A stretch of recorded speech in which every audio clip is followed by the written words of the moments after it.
is entitled Housing and Community Rehabilitation. For our first speaker, he is from the atelier named Zenton. We may call on Mr. Tadeshi Saito. A round of applause, please.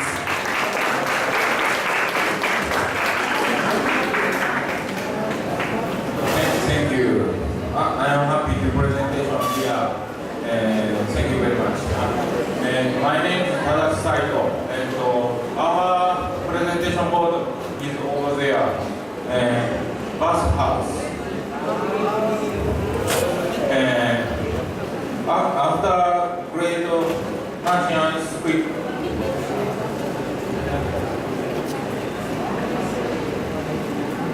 after Great Asian Script in 1995, I have done some disaster support and disaster research. Great Asian earthquake, plastic tank, Niigata Prefecture's quick temporary housing, East Japan earthquake, Zenkon bus house over there. And Philippine Bohol earthquake and Typhoon Yolanda research. And Hiroshima Island Streets management of volunteer base. And Ebola hemorrhagic fever, body bag. Nepal earthquake research and reinforced guidance. I have these experience. Disaster is always beyond the human understanding. Disaster that has not happened within the past 100 years is almost. Natural disaster is become the extensive damage. There are several problems. Natural disaster is bigger than value of absolute disaster. Every time that great disaster happened in Japan, value of building standards law is related. Damage become enormous by battery construction.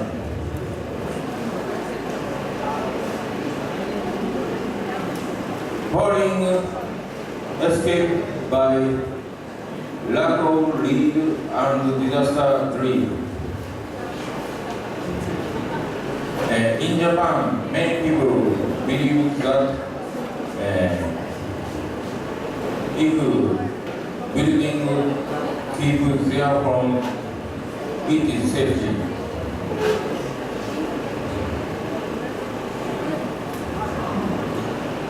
We are focused on number two.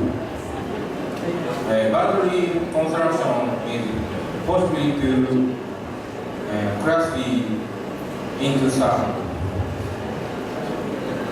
Building code optimistic matter. Building code is optimistic, and two is corner cutting construction, and three is materials are bad.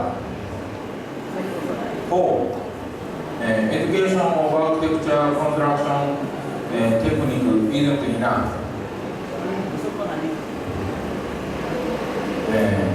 One, those three can be improved when changing building codes and making an effort toward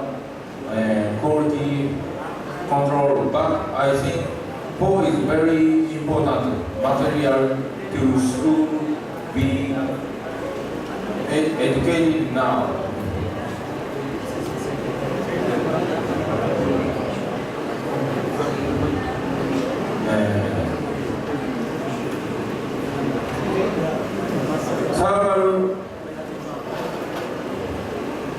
Several examples are here. Church in Bohol. This is a part has to be made an arch or a transom. Priority isn't constructed.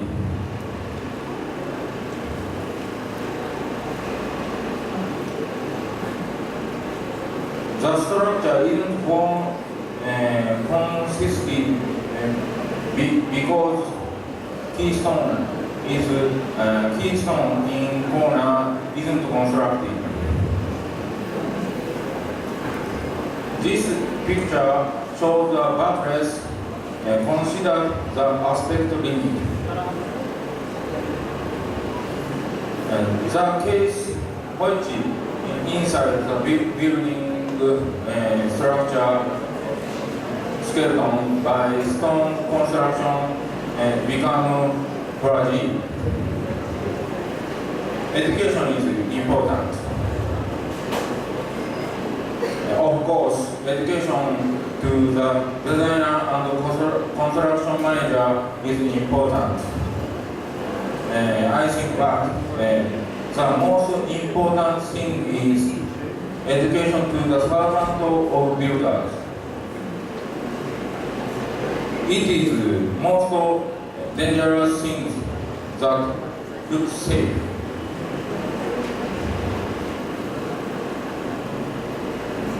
It is important that education goes well. If so, it is safe because the assistants are possibility to check themselves.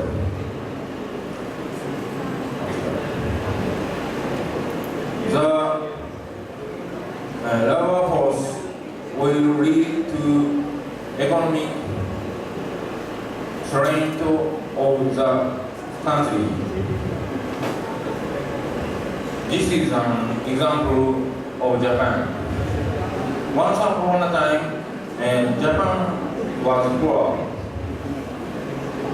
A lot of good ship carpenters were in a Seto Island sea island. Their name is Shiwaku Carpenter. Shiwaku Carpenter became a carpenter from ship carpenter.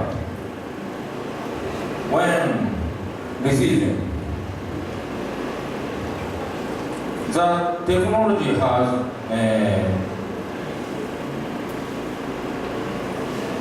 spread to Japan.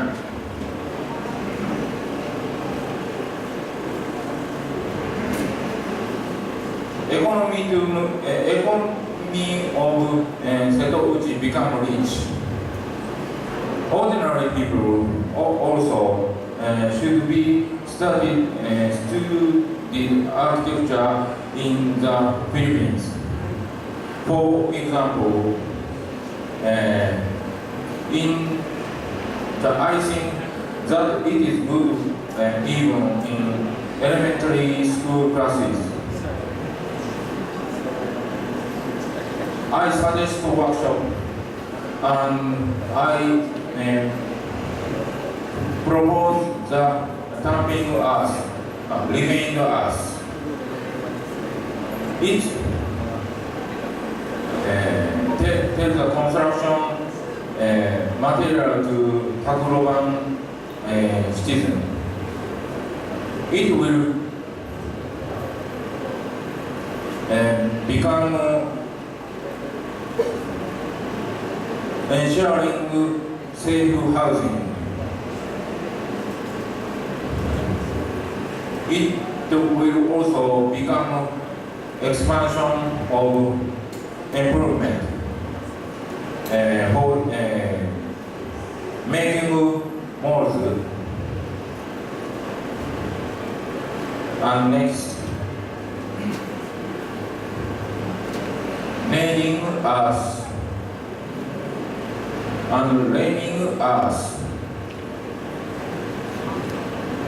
I think this can also be able to reconstruction of meeting space, a church in Tacloban and a church in Bohol. I think I'm happy when our future can make. Thank you very much.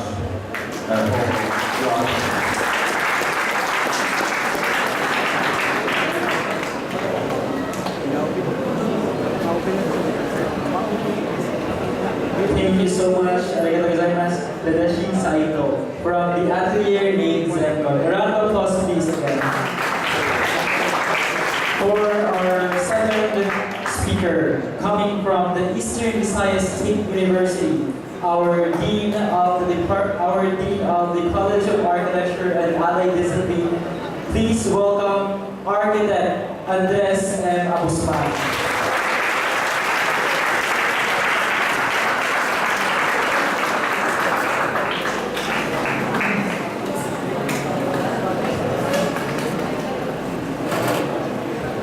Okay, but before anything else, we would like to thank the Japan Society for Asian Pacific Primary Studies, the Japan Foundation, the University of Shiga Prefecture, Eastern Visayas State University, and the City of Tacloban.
Before anything else, we would like to thank again our amazing speakers this morning. Professor Obaura Michio from Tohoku University, Dean Joseph Michael Spina from the College of Architecture and Fine Arts, University of San Carlos,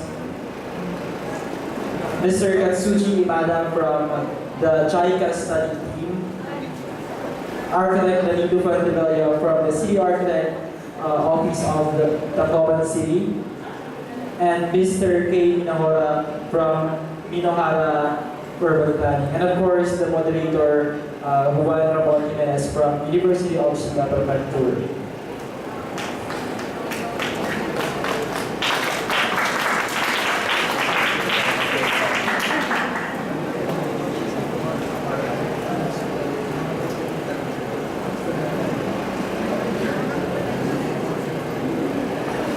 Of course, we would like to acknowledge the presence of Mr. Troy Elizaga from the College of Architecture and Fine Arts, University of San Carlos. A round of applause, please.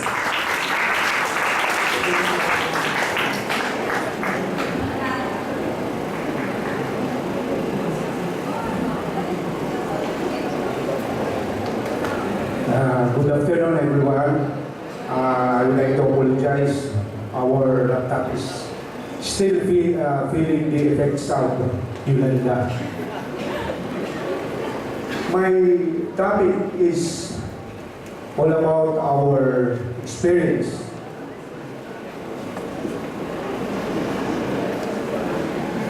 So the university experience at Typhoon Yolanda. So together we revealed the Eastern Visayas State University.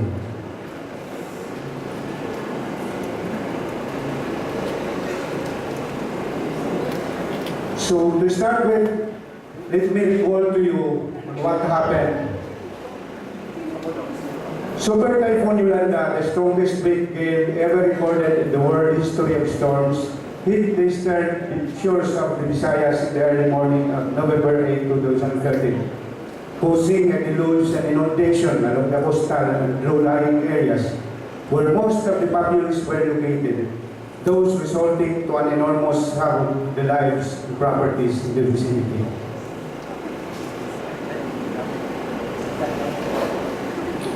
Among the 40 public and private higher educational institutions, or HCIs, in Region 8, Eastern Visayas State University in Tacloban City and its external campuses in the municipalities of Tanawan, Dulag, Burawin, Carigara, and Ormoc City sustained massive damages to its classrooms, laboratories, offices, and other auxiliary structures. The functionalities of the buildings have been compromised due to multiple and critical destructions. These are some of auditorium, the main campus, the drafting technology building, the graduate school,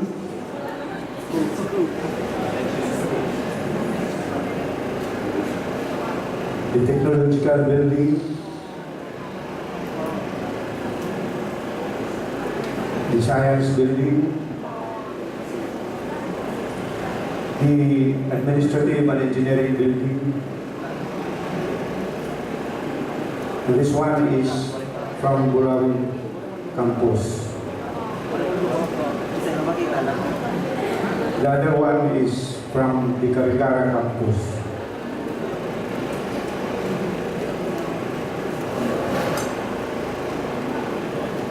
In the infrastructure appraisal of the university and validated by the Department of Public Works and Highways, it was ascertained that several buildings were deemed to be unsafe for occupancy and should be demolished.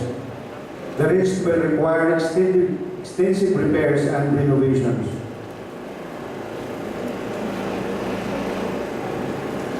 The catastrophic impact.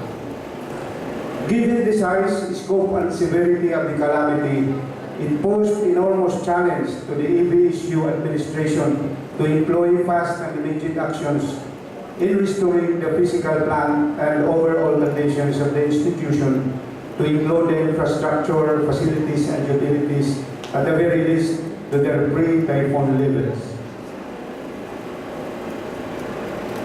It was estimated that at least 30% of EVSU's physical assets were destroyed beyond recovery, while a lot must be replaced.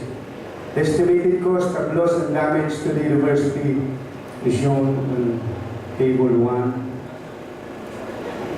Human impact. Greatly affected by this disaster were the students, faculty members, and non-teaching personnel of the university, who primarily came from the municipalities of Palong, Tanawan, Dulag, and the city of Tacloban.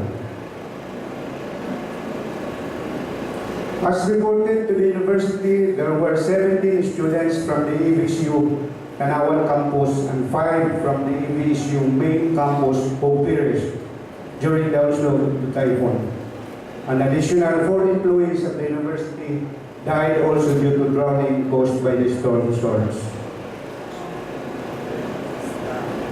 The recovery and reconstruction needs assessment for short-term recovery of 2014 and medium-term reconstruction 2015.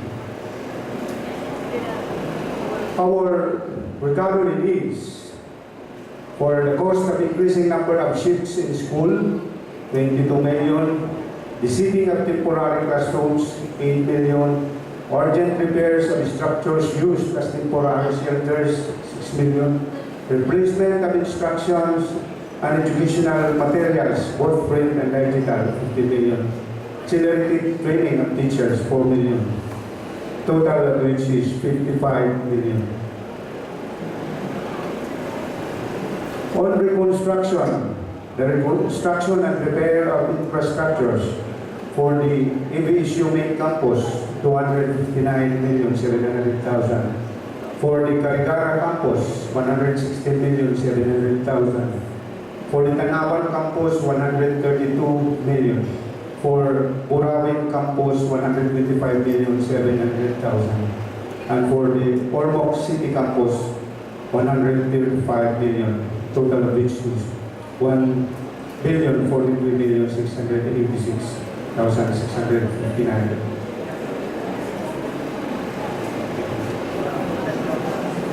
On the replacement of damaged laboratory and classroom fixtures, equipment, and instruments.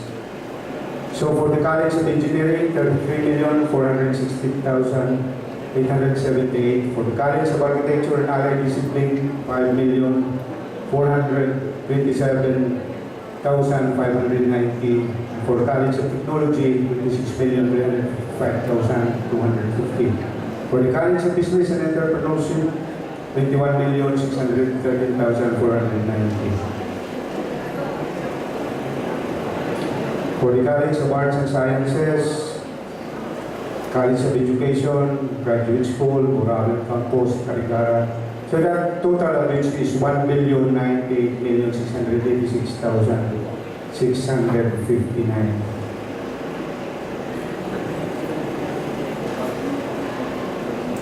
What have we done? Despite the severe physical damages, loss of lives, and a very depressing situation, the academic rose to the challenge of putting the university back into order. The inherent attitude of the Waray people to be resilient in the face of calamity and a strong faith in God practically provided the impetus towards an early recovery. Our immediate response. A few days after the disaster, the university president and other key officials conducted an ocular inspection of all campuses of AVSU. Based on preliminary assessment, millions worth of infrastructure, facilities, and equipment were damaged or destroyed.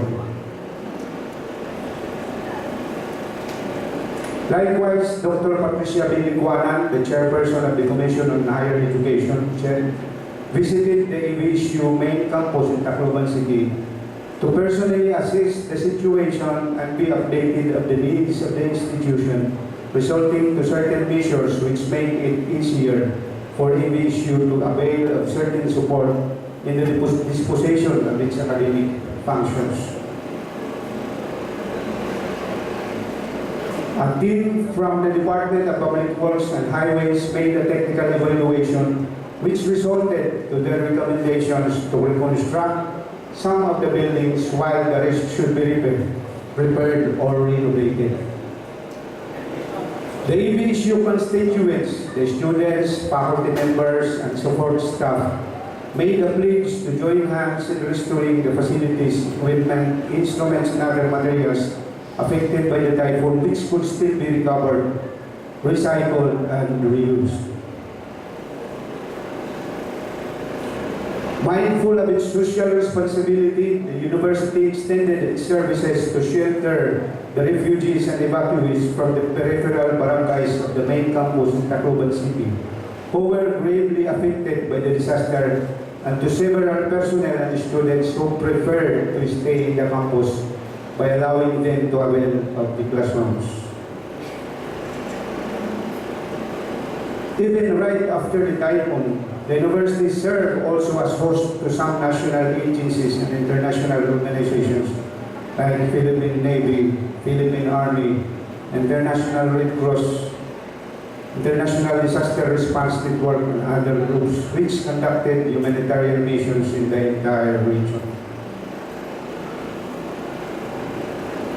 Key officials and security personnel of EVSU and the temporary occupants evacuated the campus, maintained cleanliness and perimeter security.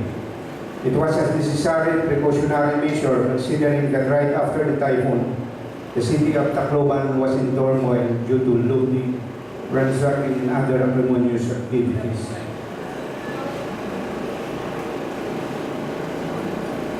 Due to the physical damages of the school building, EVSU could not resume its classes immediately.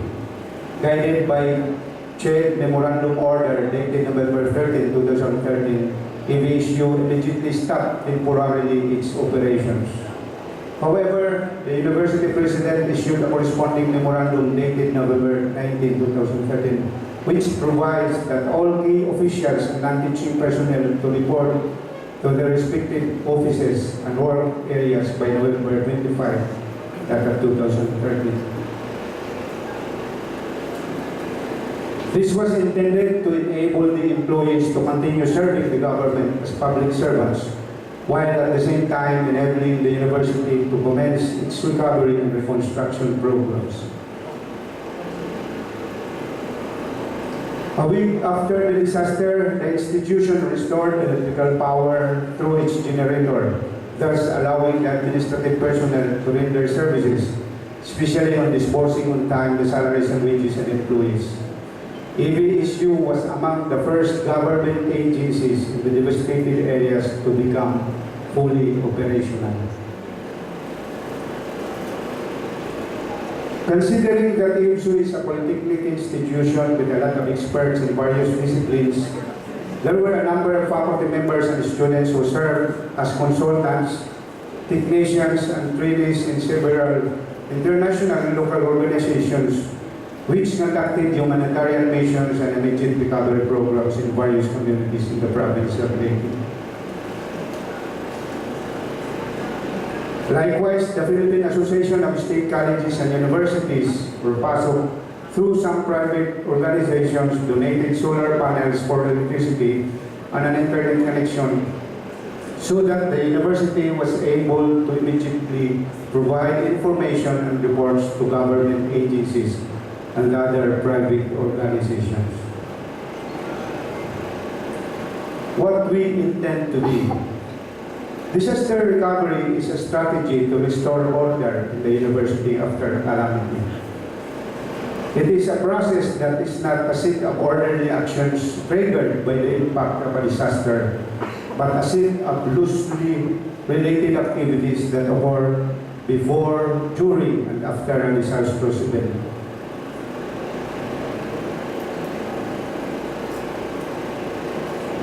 The university drafted a framework for the recovery effort of the university that us together will the issue. It is primarily based on the principle that a higher educational institution should have a ready plan that must be put into effect before, during, and after any disaster to mitigate the impact of calamities to the physical structures, the personnel, and the students, as well as to keep the usual operations of the school unhampered.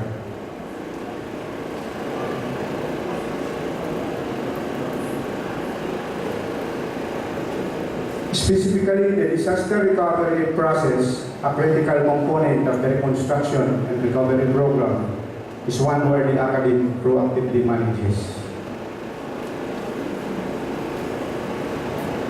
Recovery and redevelopment decisions to balance competing interests so constituents are treated equitably and long-term institutional benefits are not sacrificed for short-term individual gains. Multiple financial resources to achieve broad-based support for holistic recovery activities. Reconstruction and redevelopment opportunities to enhance economic and institutional vitality. environmental and natural resource opportunities to enhance natural function and maximize organizational benefits, and exposure to risk to a level that is less than what it was before the disaster. The EB issue strategic plan for recovery and reconstruction shown as a framework. Figure 1 recognizes the possibilities of the situation and manages the necessary activities so that they are solutions, not additional problems. The university should strive to fully coordinate available assistance and funding while seeking ways to accomplish other institutional goals and priorities, using the disaster recovery process as the catalyst. Our strategic plan for recovery and reconstruction. So for disaster assessment, that is from day 1 up to day 30, have that budget 152,000. Rapid assessment, preliminary damage assessment, site assessment, victim needs assessment, lessons learned. Our short-term recovery, that is from first month to 12 months, budget of 807,601,659. So impact area security, temporary shelter, and classrooms, shelter or classrooms, infrastructure restoration, repairs in all campuses, structural retrofitting, equipment procurement, debris waste materials management, donations management, disaster assistance. Again, this is for the whole university system. Now, our medium-term reconstruction, that is from the first year to the second year, total of which is 1,279,000,081. 481 figure, 659. Hazard, source control and area protection, land use practices, building construction practices, public health and mental health recovery, economic development, infrastructure resilience, historic preservation, environmental recovery, disaster memorialization. On our recovery management from day 1 onwards, agency notification and mobilization of recovery facilities and equipment, internal direction and control, external coordination, public information, recovery legal authority and financing, administrative and logistical support, documentation, disaster assistance. The Recovery and Reconstruction Program for Infrastructure of Eastern Visayas State University requires extensive financial support from the national government under the short-term recovery program. The Eastern Visayas State University needs at least 807,601,659 to finance, mostly on the construction of temporary shelter or classrooms, infrastructure restoration or repairs in all campuses, structural retrofitting, equipment procurement, and debris waste materials management. What has been accomplished 21 months after Yolanda?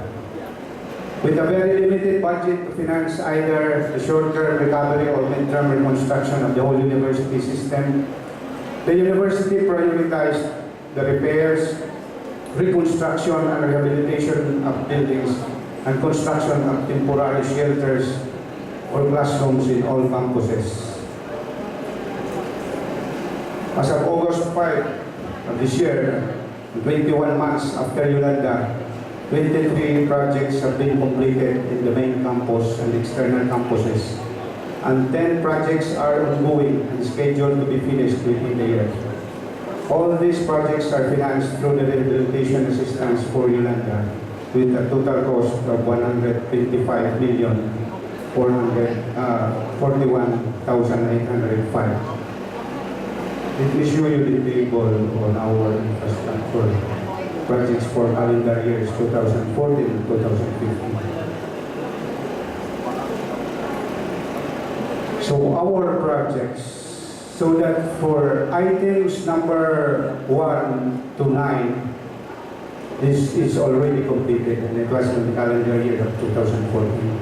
If you will notice on our projects, it's more on the repairs, rehabilitation of roof framings, roofing, so it's more on the roofing system. And from items 10 to 20, these are also completed projects. So a total of 23 completed projects for 2014 and 2015. While for items 24 to 33, these are ongoing projects and some are still to be bidded. So a total of 125,431,805, which again, this came from the rehabilitation assistance for Yolanda. If you will notice in our medium term reconstruction, our budget was 807 million. But then the grant for us for rehabilitation was only 125 million. So there is still a big fund that is needed if we have our medium term rehabilitation could be realized. So these are some of the finished projects which fall. The Women's Technology Building,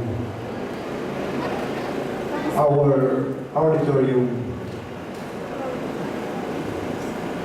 our science building, CA building, Kanawan campus.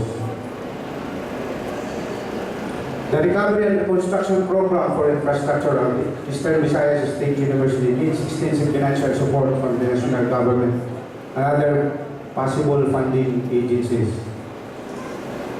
The program is intended to stabilize the operation of mandated functions as well as strengthen the research and development services of the university to meet the challenge of ASEAN 2015, which will enable the institution to be compliant with international standards on higher education service delivery, outcomes-based education system, global linkages and promotion, publishing and commercialization of locally invented technologies.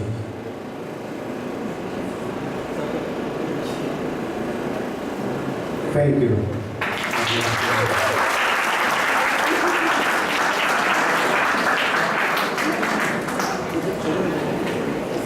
Thank you so much, Architect Andres M. Guzman, the Dean of the College of Architecture and Allied Discipline, Eastern Visayas State University.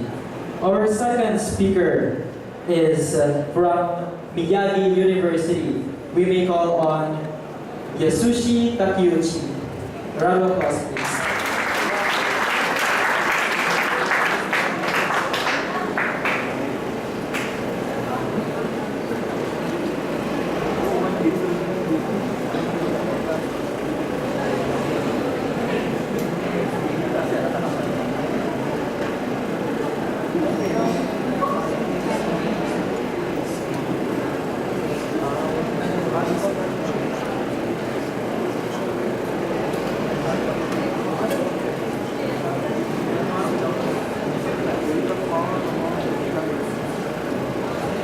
Good afternoon.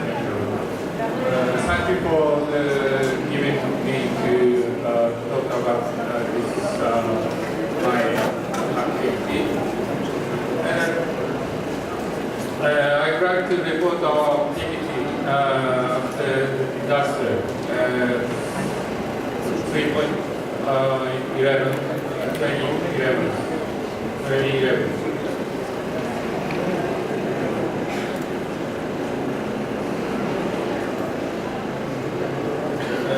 this is very small scale project, but I expect this report would contribute the Tacloban recovery. The Great Eastern Japan earthquake was occurred in 11, and it occurred also occurred a tsunami, and the coastal area was very affected badly. And I was in Sendai, it's the biggest city in the Tohoku area.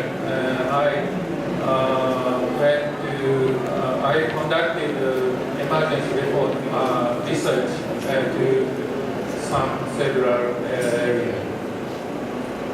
On the first night,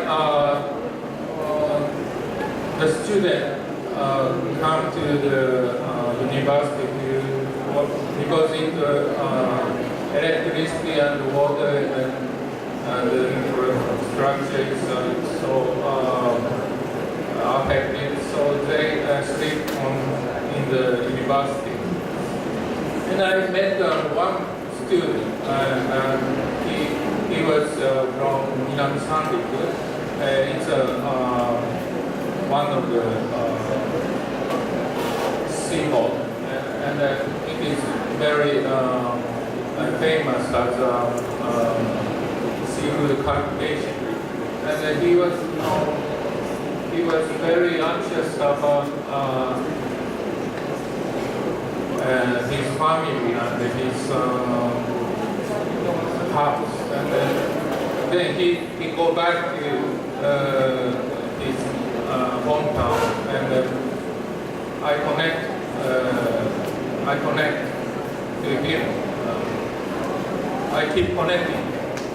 And then this is the situation of Sendai, and this was the situation of Shizugawa, it's Minami-Sanriku, and this is Ishinomaki, and this is Tesenuma, and it's not part of the Miyagi Prefecture. Then I met his father after 5 days because their family was safe. Fortunately, his family was safe, and his family came back, evacuated from Minami-Sanriku to Sendai, and I met him and talked. He was very wondering to recover as a fisherman because the fishery was very bad, not good situation as a business. So he was very wondering he should be making fishery again. Then I talked to him, and he gradually want to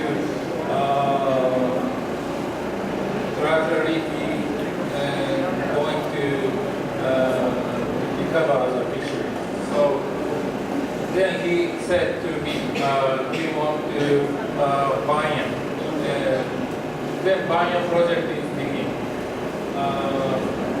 was begun. Banyan is a hut for fishery storage. Sometimes it is used for restaurant,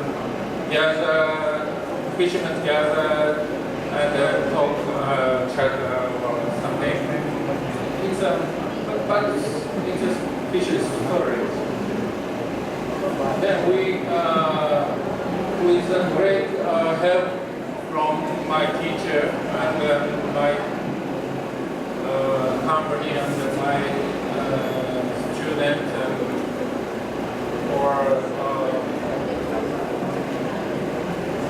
then we established free vineyard after in 7 months.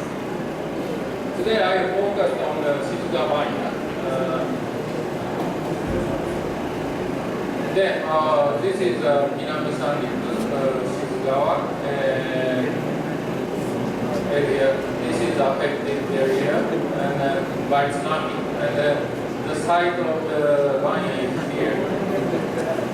And then we begin to find the place to grow the plant because it is close to the student, close for the student.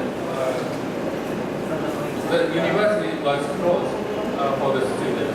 So we find a place to grow. And then grow the vineyard.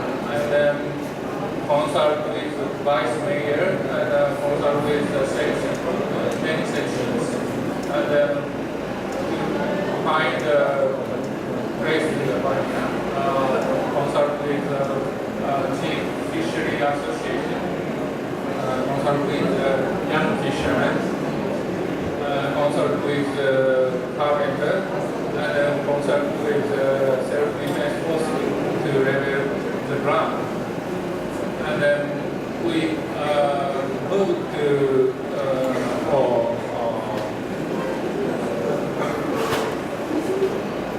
one day on the track because there is one supporter who provide us material, good material. Then we receive the materials and go back and then start to build. Many people help to build the vineyard, especially architecture students and then coming from all over Japan. And we make and communicate with the local people, local fishermen. We built this in almost 4 days. Then we complete. After that, fishermen used this place for meeting place, but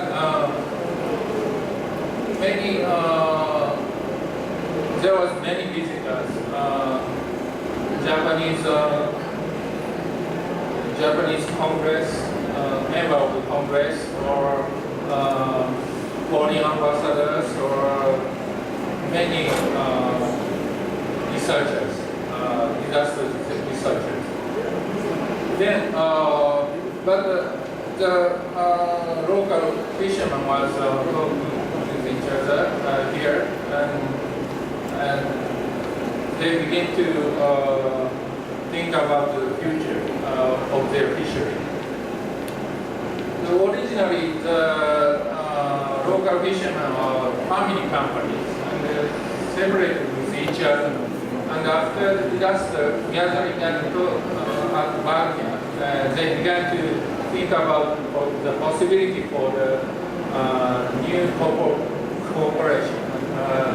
They built up a new association. Then we helped with we designed and constructed with young, with help of young architect and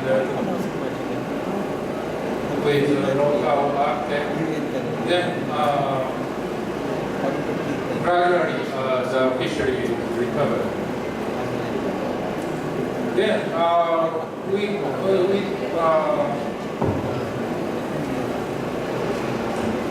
would like to know more about the Japanese fishery. There is a biggest association, called Japan Fishery Cooperatives. It is the biggest corporation, and then they have a head office in each prefecture, and then in Miyagi it is divided 13 districts, and then Shizuoka was one of them. Then the structure of the JF organization is like this. JF main head office and the prefecture head office, and in Miyagi there is 13 districts, and then every district has some section. For example, oyster section, seaweed section, scallop section, salmon section. It's a sectionized by product, and each fisherman engaged in each section. But there is another cross-section organization, or another cross-section group.